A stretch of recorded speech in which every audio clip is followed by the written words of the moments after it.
Let's see. I'm afraid I'm going to need that back. Hey ho, I'm Rachel, this is Missy, and we're Miss Daisy Sewing, and today we're recreating the look of Disney's most iconic fox. Now, I did see somewhere that depending on the fox you think of, does give away what age group you're in, and I'm afraid to say that my first Disney fox crush was in fact Robin Hood. I do adore Nick from Zootropolis. Could you show me that clip again? Wasn't wearing my glasses. So clearly Disney have some kind of agenda with foxes, but nonetheless, I digress.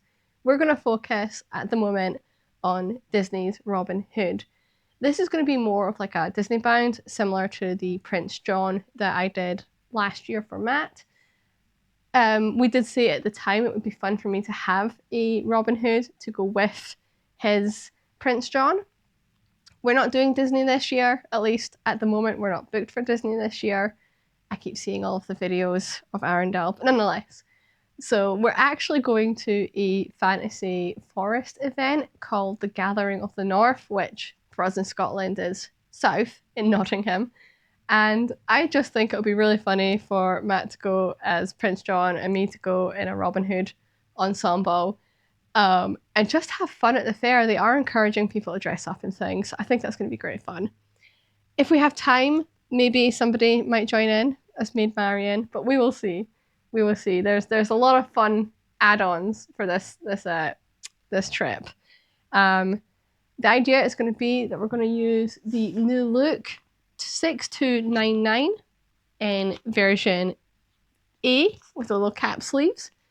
And I'm going to sort of cut open the neckline to have that lace-up look. But apart from that, we're going to keep the dress kind of as is. If I can ditch the zip in the back, that would be great, just because it's easier and I'm not a big fan on installing zips, but it's a non-stretch, so we'll see how we go with that. But first step's going to be drafting out the pattern. So let's just get on with it. Pattern pieces are drafted, and as I said in the intro, the plan's going to be to sort of cut the neckline open and put a bit of a lace in. So I want to keep the collar, but then open up the neckline to have a sort of almost Jacobite shirt opening. We are going with version A because I want the little cap sleeves. For the fabric choice, we're doing bedsheet. So I've got this sort of dark green. It is slightly too dark for Robin Hood, but my other option was this, which is far too light. It doesn't look so bad on camera, but it's almost a sort of green, like a bluey kind of green. So what I'm going to do is flatline all of the pieces of this with this, just to try and stretch this as far as we can and get rid of some of that slightly see-throughness, because it is just a sort of fitted sheet, so it's not the thickest of fabric.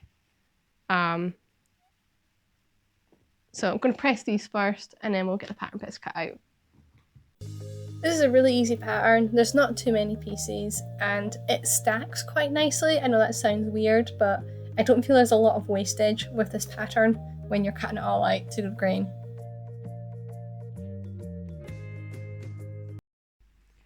So I've got all the pieces cut out.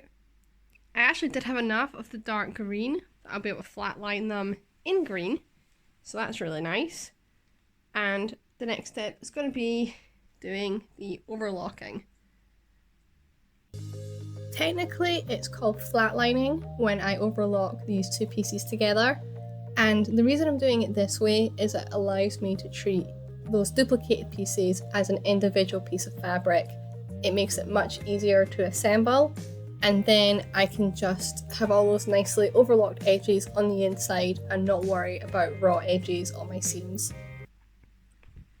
So all the overlocking is done. It's turned out really neat, which I'm happy with.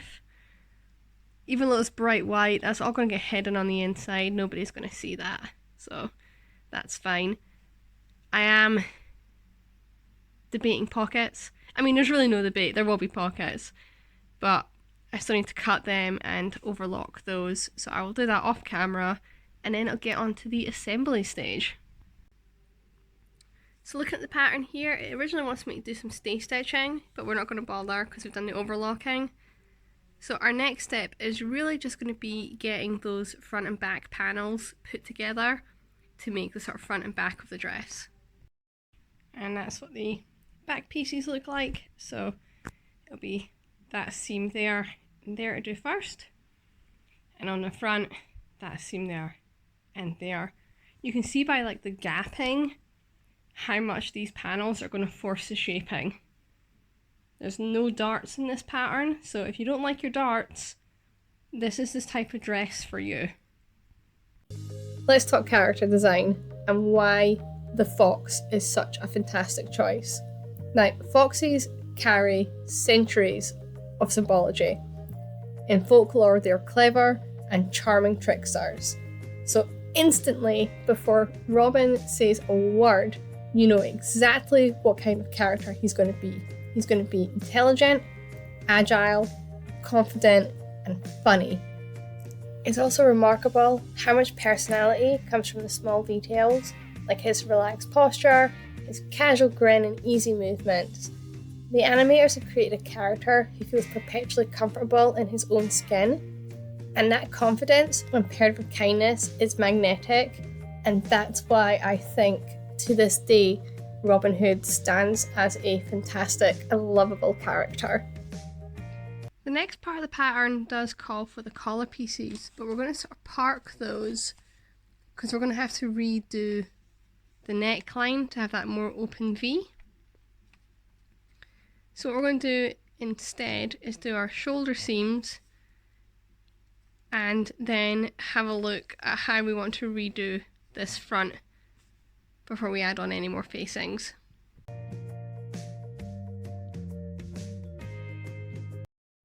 For the facing, I'm actually going to make quite a big sort of bib because I want to do quite a low sort of V-neck on here. It means I might get away with not having to do a collar. We'll kind of wing that a little bit. The other thing I'm going to need to do is some belt loops. The tail I've got attaches with an elastic or a safety pin. It's currently safety pinned to the mannequin. So I want the belt loop for it to go round the waist. It also fits in better with the character design. He does have a belt in the waist there. But yeah, it's coming together. So it's going to be facings, get the sleeves on, get the belt loop on, and then figure out if we need a zip or not. Facings are a great way to tidy up a seam edge without having to fully line a garment.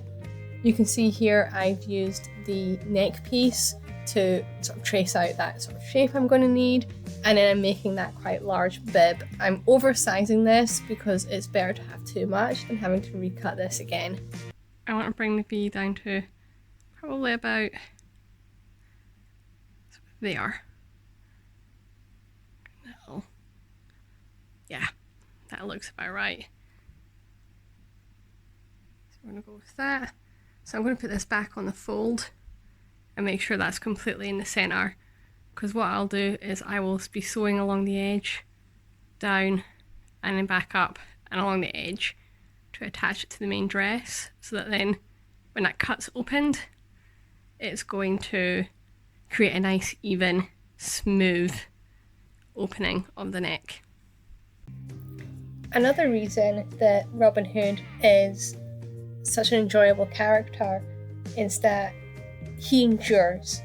He's fundamentally rebellious, steals from the rich, mocking the rulers.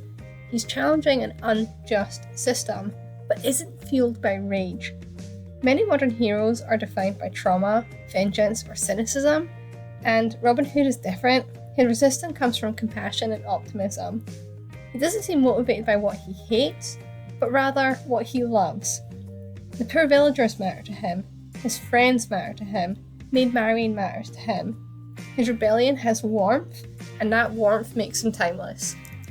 So that's the facing, all sort of neatly cut on the inside, so it'll lie nicer.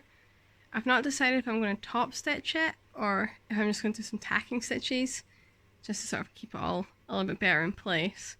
However, I do think that's looking so much better with a bit of lacing on the bottom to match the character. So it's just sleeves and those belt loops left to do technically, and then figure out how I want to finish this and if we can get away with a zip or not. But yeah, we're doing really well. At this point, I felt like I was on the home straight. I got all of my little tabs cut out and stitched. I took my time to make sure they were neatly along the waistline and pinned in place. To sew these on, I actually used my sort of buttonhole stitch just to get the really short and wide stitches to make it really strong and secure, so these belt hoops are not going anywhere. And then it was onto the sleeves. Before I decided to baste that back seam closed, I used a long stitch, and the idea here was that I could then try it on properly without it being full of pins to see if I could actually get the thing on without needing that zip. The initial fit check did indeed prove that I did not need the zip, which is fantastic as I didn't want to mess around with one whilst camping, so I decided to get that back seam properly stitched down with a shorter stitch length so it would be slightly more secure and just look a little bit neater. Okay, so little quick fit check. Like, I still need to do the lace up. That's a given. So that's just going to be a bit of lacing just here, which will be pretty quick to do. My next quandary is the length. Now, if I go on tippy toes, I don't have that big a living room. If I go on tippy toes, you can see that this is a proper dress length. It's just above the knee. So it's quite a nice length. I was originally gonna bring it up sort of, yeah, about there, and have it more like a tunic and wear shorts, longer shorts like this with it. However, I do quite like the dress length as it is. So I'm not sure that I'm gonna have to think on that. But so far, so good. Really pleased with how it's come together. These ears I bought at a cosplay convention. I will try and find out who they were from, but it was a while ago now. And the tail, I made this thing years ago, but I absolutely love this tail. We had it was like a roller skating Halloween roller skating thing that we did, and I won best dancer. And this tail was what won me it, because it just sways beautifully when you move. Weird little fact, I did think I was going to have to make another tail because it's just straight ginger. Neither Robin Hood nor Nick, actually I had to check both foxes, have a white tip to the tail. They both just have plain tails, which I thought was interesting. Gonna have a different belt as well that I'll be wearing with it. Not decided if I want to make just a sort of sash in a matching green or go with a contrasting colour. Again, I need to look back at the reference pictures. I'm kind of running on memory at the moment. But yeah, I feel like we're getting there. Got to figure out the length, get these laces in, and if I want to make a belt or just maybe stick with one I own already. But so far, so good. Pleased with it. And I didn't have to do a zip in the end. It just went straight on over my head. Yes! So, anyhow, I'm going to prance about these ears a little bit longer because they just look so cute with this haircut, not going to lie. Yeah. Have a think, and hopefully when I next see you, I will have figured out what I'm doing with this length. So whilst I'm debating on what I want to do with the Robin Hood outfit, aka do we keep it long or shorten it, let's talk about Disney's other fan favourite fox. That's right, Nick Wilde. If you can see the fabric behind me, you might guess where we're going. What I want to do with this one is make a shirt, because he's infamous for his Hawaii shirts. And I specifically want to go with the second movie with the pink. So the plan is we're going to make a shirt. I've got the fox ears, I've got the tail. It's another really easy little Disney bound to add, and to be honest, I like Hawaii shirts. It's probably something I would actually wear to the office or something. And let's just get on with it. Whilst I get the pattern dug out and start cutting out the pieces, I'm going to let Past Me explain exactly how we went about making the fabric. The first step was going to be making some stencils. I needed that really large, oversized, sort of palm tree kind of print, and I wasn't able to just find any of those in Hobbycraft, so decided just to go down the route of making my own. Using a picture of Nick Wilde, I just zoomed right in and copied those sort of rough shapes that I was going to need. There were some palm trees, there were some little heart-shaped, and some other generic leaf shapes. I then dug out the craft knife and cut them all out. I wasn't being precious about them, so I just kind of freehanded it a little bit. And I would like to introduce you all to our new toy. Matt and I both got an airbrush for our Christmas, very generously. So here's me trialing it out for the first time with some fabric paints, being very safe and very careful in a well-ventilated area, which is the shed. It's not perfect, I managed to get a lot of paint splats, but I'm really pleased for how this came out for my first attempt with the airbrush. I used my McCalls M757 sewing pattern. I've used this one for my Pokemon shirt and a couple of other shirts, and I really like this pattern. It's quick and it's easy and it's quite a flattering shape on me. This took me ages to kind of figure out what I wanted to do with my fussy cutting. I didn't want any of those splotchy bits on the front of the shirt, so I tried to prioritise the back of the shirt having those pieces, and in the end I was really pleased with what I managed in terms of the fussy cutting, and I think I've managed to catch all of the best pieces of the fabric. So I've got all the pieces cut out, and I am going to flatline everything. So for expedience sake, I'm going to just quickly attach the yoke to the back and then get this done on the overlocker, and then I'll check back in. That's all the flatlining done. I do think it makes it look much more pink, which I'm pleased about. I need to get the darts in and then it'll be assembly. Don't imagine it's going to take too long, and I'm quite excited to see how it comes out. So why Nick Wilde? We've gone from one fox stealing from the rich to give to the poor, to another fox who steals for himself. Nick Wilde is witty and charming. He always knows what to say and is always one step ahead of everybody else. He also has depth, because whilst at first he appears just a cynical con artist, you find out about the sort of stereotypical sort of prejudice that he's had to grow up with as a child, which makes him ironically more human. And he also undergoes quite meaningful growth. Obviously the central theme of Zootopia or Zootropolis in the UK is overcoming prejudice, and he initially starts out believing that society will never accept him, but then gradually moves onto a more positive path. In many ways, he works as a character and is so loved because he's not just the cool guy. He's funny, flawed, vulnerable, and capable of change, which is what makes him so memorable. Super pleased with how this came out, down from the printing process with the airbrush to the fit of the garment itself and just the general vibes of it. I've worn this out a dozen times now and just love this shirt. So now that we have that out of our system, let's get back to the tunic. That's right, tunic. We're gonna go short. I'm not gonna lie, this was probably the scariest part of this project, was trimming this down.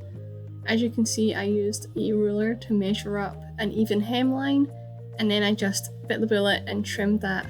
You'll notice I've trimmed front and back separately, and that's because the back of this dress is longer than the front, and that is an intentional design feature just to accommodate bums and things.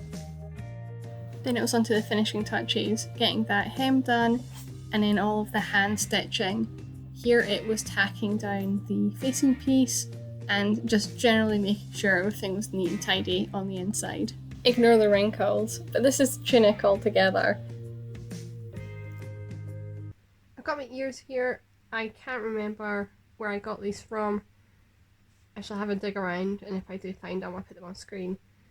And I'm undecided if I want my little Robin Hood hat to sit between the ears and do like a little mini hat, or make a big hat and have the ears kind of stick out either side.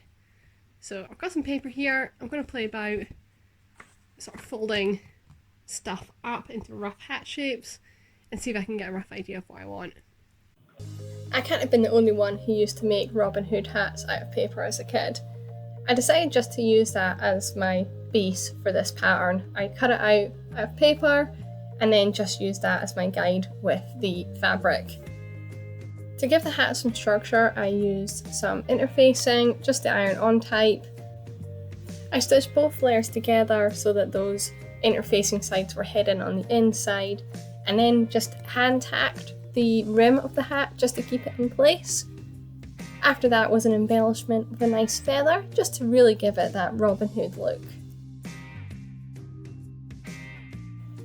To secure this in place, I just used some Kirby grips. I had 2 Kirby grips to attach the hat to the headband itself, and then used a further 2 Kirby grips to attach the hat to my actual hair.